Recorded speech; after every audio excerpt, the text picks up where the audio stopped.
केंद्रीय मंत्री अर्जुन राम मेघवाल ने कहा वह चेहरे पर दलित वोट हासिल करने की कोशिश कर रहे हैं, लेकिन अखिलेश जी भ्रम में जी रहे हैं क्योंकि कांग्रेस ने बाबा साहेब को पहली चुनावी जीत 1952 और 1953 में भंडारा में समर्थन का काम फिर से किया था। अब अटल जी कांग्रेस के साथ काम करते हैं तो दलित समाज कैसे अटल जी के साथ होंगे। फिर जब एक बड़ा असंतोष सामने आया तो हिटलर और उनके परिवार के लोग सोमनाथ के पैरोकार रहे, लेकिन सबसे ज्यादा अधिक विरोध राजीव गांधी ने विपक्ष में किया।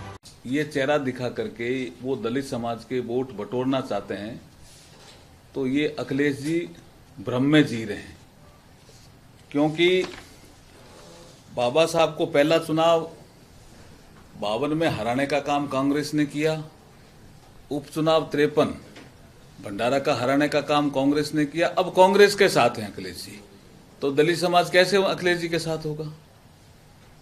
फिर एक और मुद्दा बढ़ा जब इस देश में आया ओबीसी के रिजर्वेशन का, और अखिलेश जी और इनके परिवार के लोग ओबीसी में रिजर्वेशन के पैरोकार रहे हैं, लेकिन ओबीसी के रिजर्वेशन का सबसे ज्यादा विरोध किसी ने किया तो राजीव गांधी जी ने किया लोकसभा के फ्लोर पे। और जहां तक मुझे जानकारी है, आप इसको क्लियर कर देना, 2 घंटे 43 मिनट बोले हैं। इतना लंबा भाषण लोकसभा के फ्लोर पे कभी किसी का नहीं हुआ, और उसमें सबसे ज्यादा पूरे भाषण में अगर विरोध है तो रिजर्वेशन को लेकर के है, और विशेष करके ओबीसी रिजर्वेशन को लेकर के है। उस कांग्रेस की गोदी में जाके अखिलेश जी बैठे हैं और बाबा साहब का चित्र दिखा रहे हैं कि मैं बाबा साहब जैसा हूं। ये तो अपमान है बाबा साहब का। उनकी जो उन्होंने योजनाएं दी उनका भी अपमान है।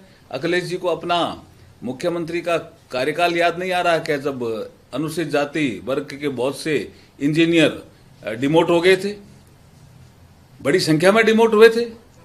और मैं तो लोकसभा में एक आपको जानकारी देता हूं कि जब रिजर्वेशन इन प्रमोशन का विषय आया और यूपीए सेकंड के समय सब शायद कोई बिल आने वाला था लोकसभा में, तो उस बिल को फाड़ने वाले ही सपा के सांसद थे नगीना से। तो वो किस तरह से बाबा साहब के विचारों को लेकर के और ये अपमान कर रहे हैं, क्योंकि अखिलेश जी तो परिवारवादी पार्टी के मुखिया हैं और बाबा साहब परिवारवाद के खिलाफ थे। कई विचारों में मेल नहीं है, लेकिन दलित समाज को भ्रमित करने के लिए ऐसा इन्होंने ये एक बैठक की जिसमें ये बहुत से पदाधिकारी भी उपस्थित रहे। ये बैनर है, ये अपमान है बाबा साहब का। हम आपके माध्यम से कहना चाहते हैं कि बाबा साहब का ऐसा अपमान करके दलित समाज के वोट आप नहीं बटोर सकते। आप भ्रम पैदा करते हो कांग्रेस के साथ मिलकर के। 2024 में आपने भ्रम पैदा किया, संविधान खतरे में है, आरक्षण खतरे में है, वो भ्रम टूट गया।